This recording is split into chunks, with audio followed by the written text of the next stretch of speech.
उत्तर प्रदेश के चित्रकूट की देवांगना घाटी, जहां पर लोग प्रकृति की खूबसूरती देखने के लिए जाते हैं। लेकिन 22 जुलाई 2026 के दिन वहीं पर एक ऐसी घटना घटी जिसने पूरे देश को झकझोर के रख दिया। 20 वर्षीय एक लड़की अपने बॉयफ्रेंड के साथ वहां पर घूमने गई थी, वहां पर रील्स बनाने गई थी, पिक्चर्स क्लिक करने गई थी, वहां की खूबसूरती देखने गई थी कि तभी वहां पर 3 युवक आते हैं।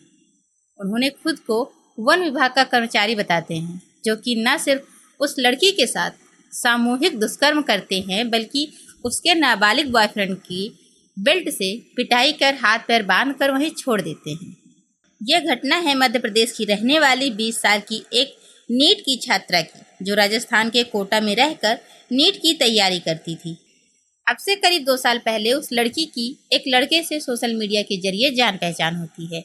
दोनों के बीच दोस्ती होती है और बातचीत होती है। वो लड़का उस लड़की से करीब 3 साल छोटा था, जिसकी उम्र अभी 17 वर्ष है, जो 12वीं का स्टूडेंट होता है। वो लड़का उस लड़की से कहता है, हमारे यहाँ की देवांगना घाटी की पहाड़ियाँ बहुत ही खूबसूरत है। लड़की कहती है, हाँ, मैंने तुम्हारे रील्स और पिक्चर्स में देखा है और वो जगह घूमने का मेरा मन भी बहुत है। ऐसे ही दोनों की बातचीत होती रहती है। दिन होता है 22 जुलाई 2026, बुधवार का दिन। दोपहर के करीब आसपास 1 बजे के आसपास का वक्त हो रहा था, जब वो लड़की अपने घर वालों को ये बताकर निकलती है घर से। कहती है कि मैं अपने एक दोस्त के घर जा रही हूँ और शाम तक वापस आ जाऊँगी।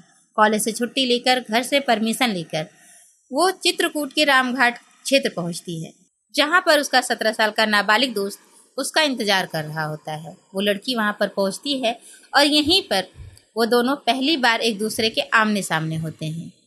लड़की उस लड़के की बाइक पर बैठती है और एयरपोर्ट के पीछे देवांगना घाटी पहुंचते हैं, जहां पर प्रकृति का एक अलग ही अनोखा रूप देखने को मिलता है। वहीं पर दोनों जाते हैं, बाइक को साइड पर लगाकर दोनों ऊंची नीची पगडंडियों पर चलकर एक पहाड़ी पर जाते हैं और वहीं पर रील्स बनाते हैं, फोटोज क्लिक करते हैं, बातें कर रहे थे, हंस रहे थे। दोनों बहुत खुश थे। उन्हें अंदाज़ा भी नहीं था कि ये खुशियाँ, ये हैप्पीनेस बस कुछ ही देर की मेहमान है और फिर ज़िंदगी के उस खौफ से मुलाकात होने वाली है, जिसे हम अक्सर न्यूज़ पेपर आर्टिकल्स में एक दर्द के साथ देखा करते हैं, सुनते हैं और पढ़ते हैं। कुछ देर बाद वहाँ से एक बाइक गुजरती है, जिस पर 3 लोग सवार होते हैं। आप देख सकते हैं, ये वही लोग थे जिसने इस दर्द भरी घटना को अंजाम दिया। तीनों चले जा रहे थे कि तभी उनकी नज़र साइड में खड़े बाइक पर और पहाड़ी पर रील बना रहे लड़का लड़की पर पड़ी। उनको लगा कि चलो आज तो बकरा मिल गया है। वो अपना रास्ता बदल देते हैं और बाइक को साइड में लगाकर रील बना रहे प्रेमी प्रेमिका के पास जाते हैं। वहाँ पहुँचने के बाद उनको डांटने लगते हैं। वहाँ पर उन्होंने खुद को वन अधिकारी बताया और बोला कि क्या तुमने रील बनाने, फ़ोटो क्लिक करने और यहाँ पर बैठने की परमिशन ली है? यहाँ पर रील्स बनाना अलाउड नहीं है। उन तीनों को देखकर वो दोनों डर जाते हैं।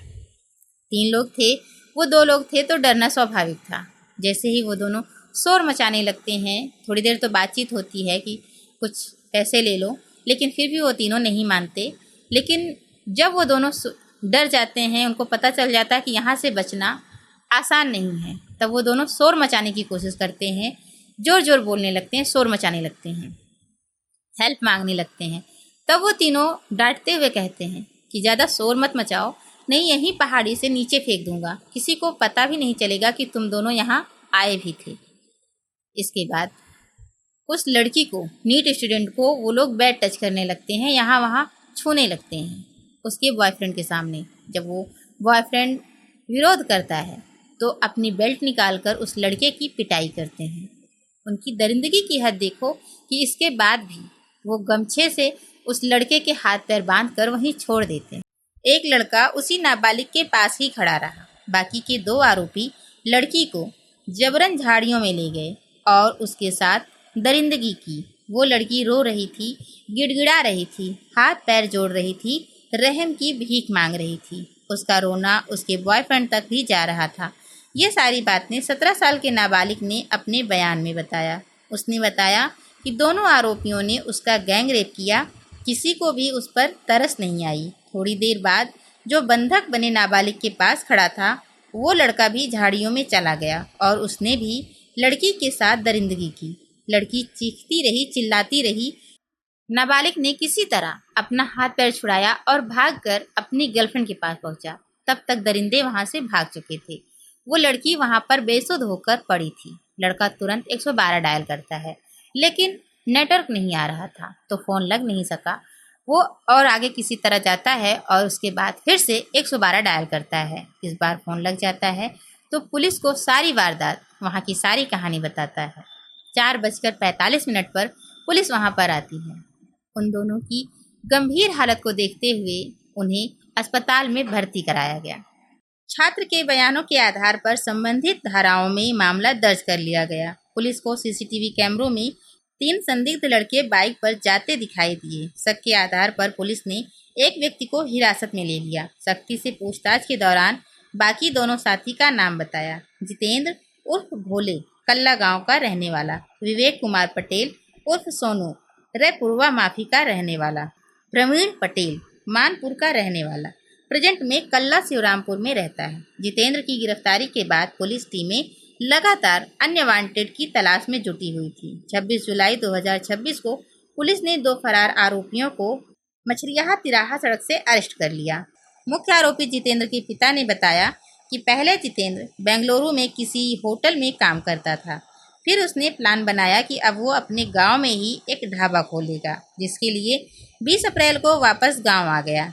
मई में रिश्तेदारों और दोस्तों की मदद से एक ढाबा खोल लिया। अब वह ढाबा चलाता है और देर रात तक अपने दोस्तों के साथ घूमने भी लगा।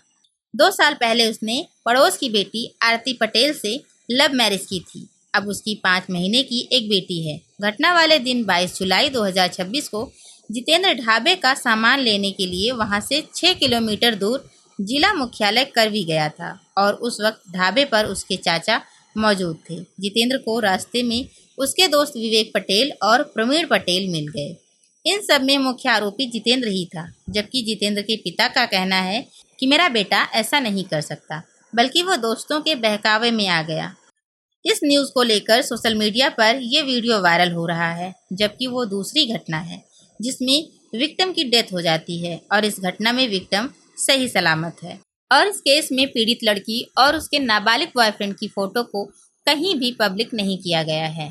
सोशल मीडिया पर हर चीज़ सही नहीं होती। व्यूज़ पाने के लिए न्यूज़ कुछ और होती है तो वीडियो और थंबनेल कुछ और ही लगा दिया जाता है। आपकी इस घटना पर क्या राय है? क्या पर्यटन स्थलों पर सुरक्षा व्यवस्था और बढ़ा देनी चाहिए? आपकी राय हमारे लिए बहुत महत्वपूर्ण है। सतर्क रहें, सावधान रहें। जय हिंद, जय भारत।